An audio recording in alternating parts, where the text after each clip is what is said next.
Hey, this is Ciderhelm. Today I wanted to talk about kiting and chasing, as well as one cool way to rebind your attack move hotkey. Players will refer to animation cancelling, stutter stepping, and orb walking. Though orb walking has a distinct meaning in Dota, in League of Legends these are all essentially the same thing. The concept is simple. After a brief attack animation, your attack will occur. For melee champions, this is the moment you deal damage, and for ranged champions, this is when the projectile first appears. Once this occurs, you can instantly issue a move command or use an ability. If you actively move the moment your attack goes out and only stop once another attack is ready to fire, this is stutter stepping. Let me explain this a little bit more because there's two important things going on. By default, when you're attacking an enemy, you won't move to pursue them unless they've actually moved out of your range. By moving between attacks, you can stay in their path and get more attacks out. The second thing involves an animation on your character that occurs after your attack goes out. Watch closely as Zyra launches her attack. At this point in the animation, the projectile is already out. I chose Zyra because of how quickly her projectile actually fires, making her a very solid champion specifically in regards to her attack animation. Champions have a variety of attack animations and you'll need to get used to each of them. Remember that muscle memory takes a little time to build up, which is important not just to learning the champion, but also learning everything else in this video. Anyway, watch what happens next. Even though the projectile is out, Zyra is still locked in place as she moves her arm out, then back in. This animation is all taking place after her attack is already firing, and she won't start moving again until it ends. So let's look at the same chase, this time by issuing move commands the moment the projectile has been launched. Note how many more attacks I'm able to get out in the same distance. This is why the phrases stutter stepping and animation cancelling are often used interchangeably, as quick move commands end the animation and get you back to chasing more quickly. Doing this allows you to chase opponents more effectively. It also allows you to continue dealing damage as you kite and back away from them.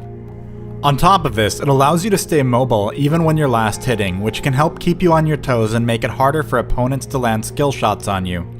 Stutter stepping even while farming is a great way to stay in practice and get harassment and counter harassment out. Let's get into the attack move command.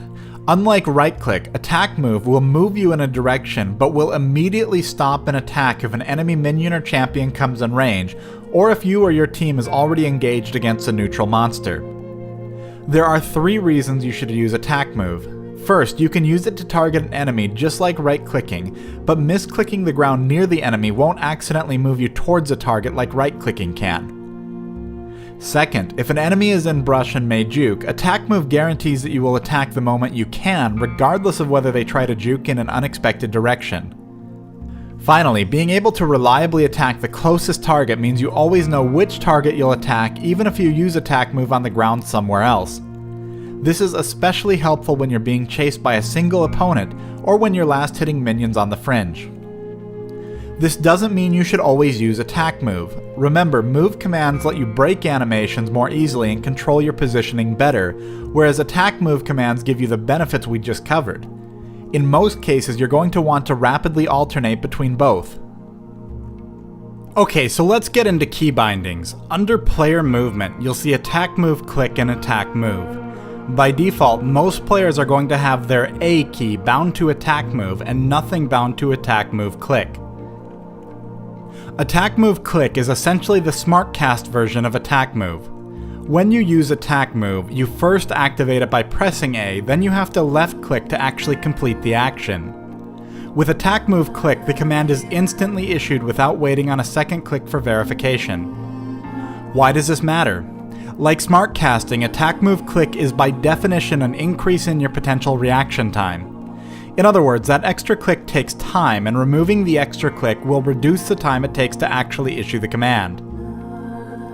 Unlike smart casting, alternating moves and attack moves on high attack speed champions can sometimes occur extremely rapidly, faster than the cooldowns of even Cassiopeia, Karthus, or Ryze. Part of what we mean when we talk about AD carries with good mechanics is AD carries with extremely high actions per minute, sometimes into the hundreds of actions per minute. So attack move click is a huge thing. Like smart casting, it's not totally necessary, but it does make it a lot easier to perform a lot of actions very rapidly. For me, using attack move click was a night and day difference. Let's talk about the actual bindings. There's a big quirk right now, which is a bug and should hopefully be fixed soon. Let's say you rebind your A key from attack move to attack move click. Unfortunately, if you decide to chat with your teammates and type the letter A anywhere in your chat, your character will begin attack moving. In this dramatic reenactment of how I almost gave up First Blood recently, simply pinging somewhere on the map then typing "Let's invade" sets me off on an epic adventure that I didn't even realize I was on. So your options are easily accessible keys that you'd never accidentally use in chat and that won't interfere with your QWER setup. In other words, any of your mouse buttons. If you happen to have a mouse button you're very comfortable using very frequently, go ahead and bind it to attack move click, then get used to it. However, I came across a post on Reddit that explained something really cool that you can't enable from the in-game interface: rebinding your primary left mouse button to attack move click. Don't worry, this is not a hack or an exploit in any way. I really enjoy this setup since the left mouse button is so familiar to me. Changing from attack move to attack move click bound to my primary mouse button has improved my stutter stepping, chasing, and kiting while playing high attack speed champions dramatically, and it feels completely natural after just a few games of play. The method for doing this, as well as the original post, are in the movie description below. They're much better explained in text. Thanks for watching this guide, and let your friends or family know about it if you feel they could improve on their play with it. Don't forget, I have a complete ebook called Learn the League for new and learning players, which is also linked below.